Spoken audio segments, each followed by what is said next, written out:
Hi, everyone. Thanks, Nate, for the introduction. Nate is a fantastic developer advocate. Don't let him steer you any different. He runs a phenomenal community meeting. So, quick raise of hands. How many people in here have a pulse? Okay, that's our baseline. So I know how many people raise hands. How many people, I have to change these up every time, and especially here, because normally I ask, how many people have heard of OpenSearch? I'm fairly confident if you're here, you've heard of OpenSearch. How many people have been to a community meeting for OpenSearch, though? Awesome. All right, that's quite a few of you. Well, if you have not been, I really recommend going. Stephen, the gentleman before me, gave a talk on that. And it's one of the really unique things about OpenSearch. So my talk is actually a little tongue-in-cheek because I mentioned, we're going to be going deep and unraveling the secrets to OpenSearch's ingestion. And it's tongue-in-cheek in the sense that there is a lot of information out there that is readily available about how to do ingestion really well and really quickly into OpenSearch. But it's just not well socialized. And one of the challenges is OpenSearch is moving at such a pace that it can be really hard to understand and know which features contribute most to a particular part of the project that you're looking for. So as Nate said, I'm David Tippett. I'm a senior developer advocate working on open source OpenSearch. And what a developer advocate is, for those who don't know, is we come and we give talks and we look pretty. I'm just kidding. We do all sorts of interesting things, whether that is in the community, contributing code, whether that is building on top of OpenSearch. We work in and with the community to make sure OpenSearch is the right project for everyone.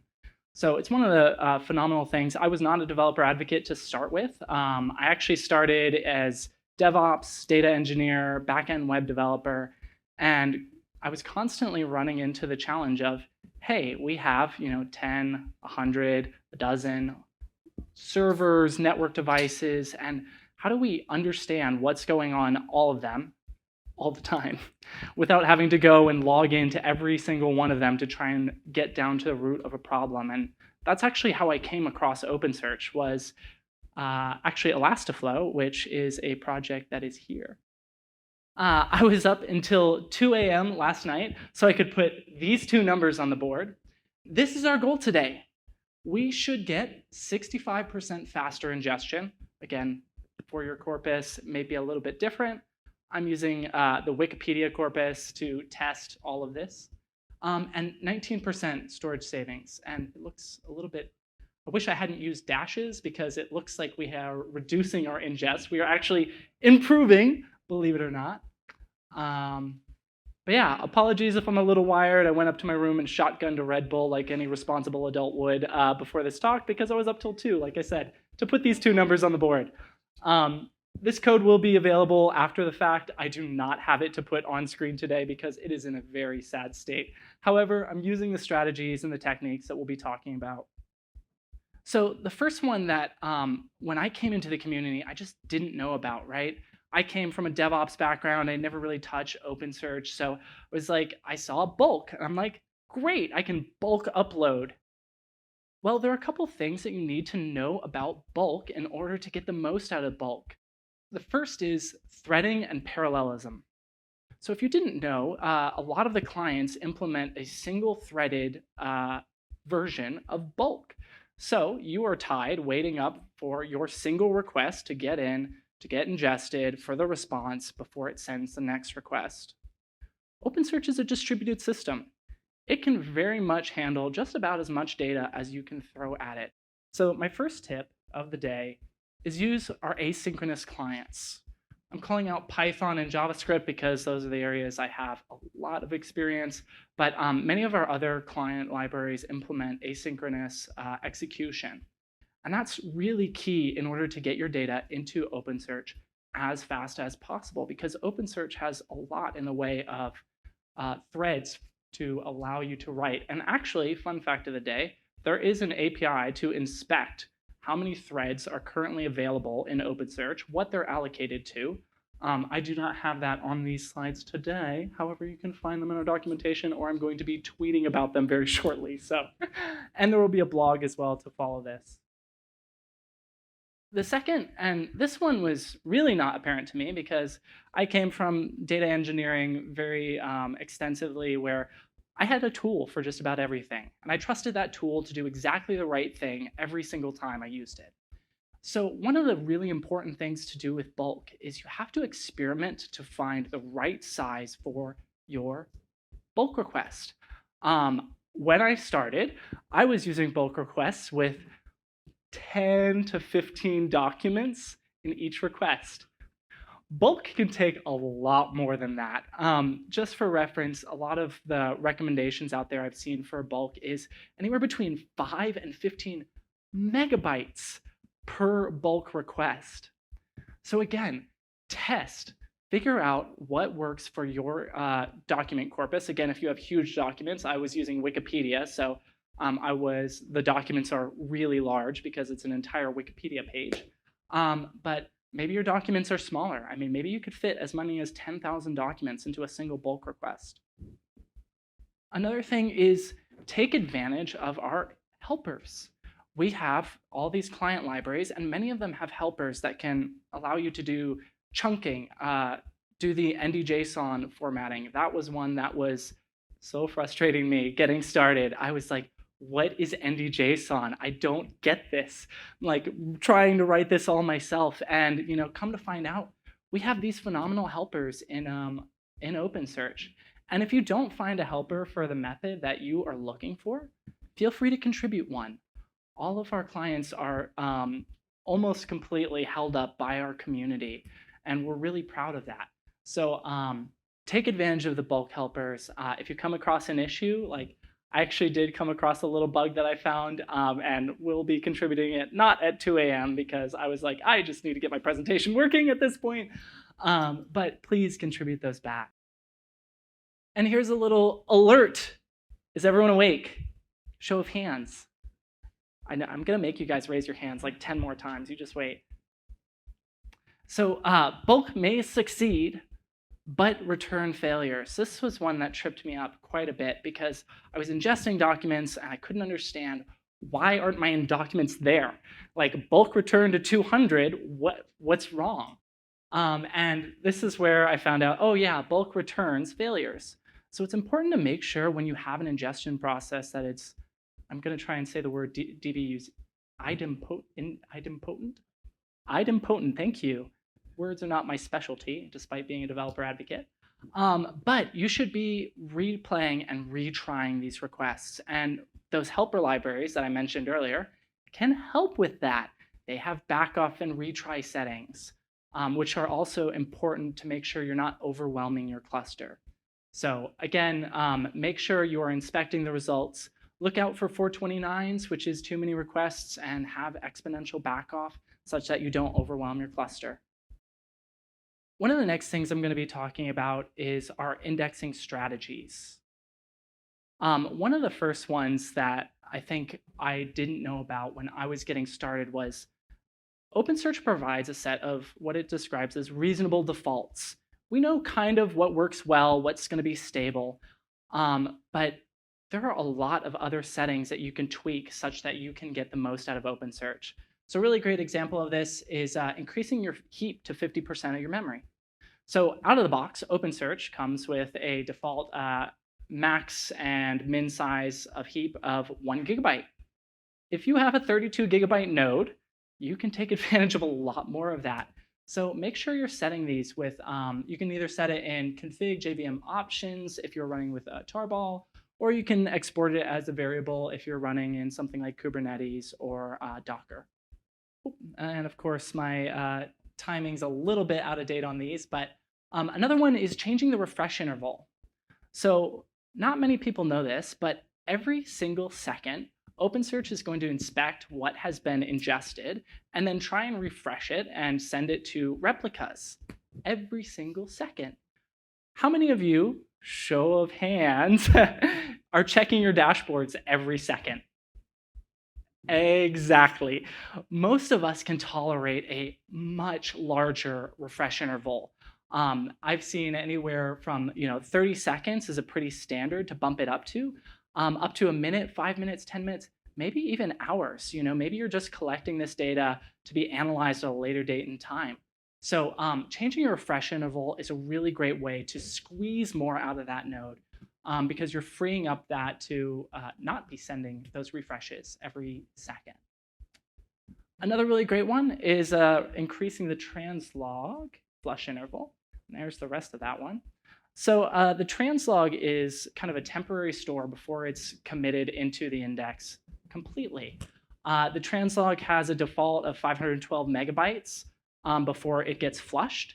So when you're doing heavy ingestion, it can be really handy to increase that such that you're not, again, overwhelming the index such that every couple seconds it's doing a translog flush. It's a very heavy operation. So this can be checked with index name, whatever your index is, stats flush, and that'll give you the statistics for your translogs flushes.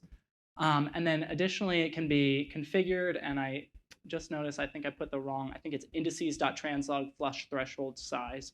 Tried to do that one from memory, but again, don't write slides at 2 o'clock in the morning. It's a very poor idea. So those are some of the different ways that you can get more out of your cluster settings and your index settings. And this is another one that was really interesting to me because I met with a company and they're like, hey, OpenSearch's ingestion is like really slow for us. Like, what can we do? And after talking with them for a little bit, I found out they're using only a single node and they were using a single shard. And they ingest all of their data all at once. So I was like, look, the first step to do is separate out into several primary shards. So primary shards are each responsible for a certain area of your documents, and that's calculated based off a hash of the ID of that document. So by spreading it out across primary shards, you're allowing it to take more requests, and then those shards can be also spread across nodes. Because what they were coming across was, they were like, great, we added more primary shards, and that helped a little bit, but still not quite there yet. I'm like, it's a cluster. You should have a couple different nodes, and that's going to free up a lot of resources. And in particular, their network was getting completely saturated. So now you get to take advantage of all the different network interfaces and all of the threads on those additional. So to make sure your primary shards don't end up stacked on the same node as well, we have a setting, and it is, here's the setting name. This makes sure that we are balancing our primary shards across our cluster. That way they don't accidentally get packed onto the same node, and then you're like, why isn't it ingesting as fast as I think it should? Well, all your primaries live in the same place. Once you spread them across your cluster, that's where you're going to see the biggest gains. And that looks a little bit like this. For especially our observability, our security analytics users, actually, this is a great question. I'm going to make you guys raise your hands again. How many people are in like observability, security analytics? Okay. How many people are contributors to OpenSearch currently, and that's kind of what you're doing? Okay, wow, a lot of different spaces here.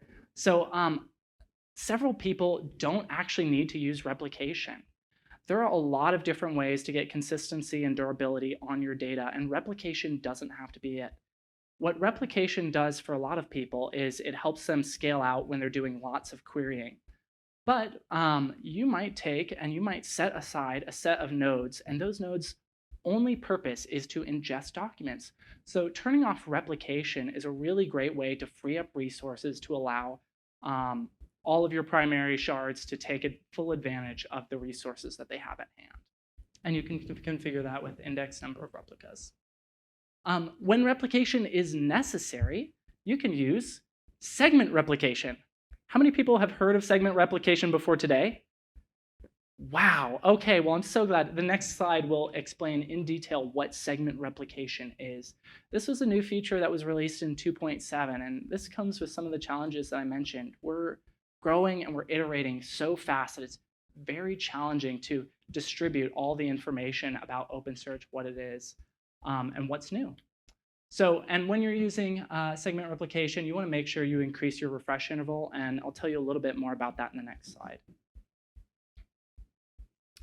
So here's how ingestion works out of the box in OpenSearch today. No segment replication. Your data comes in to a primary shard. That primary shard is going to do calculations. It's going to convert that document into the materialized BM25 index or vector index, depending. It'll ingest it back into a segment, a Leucine segment.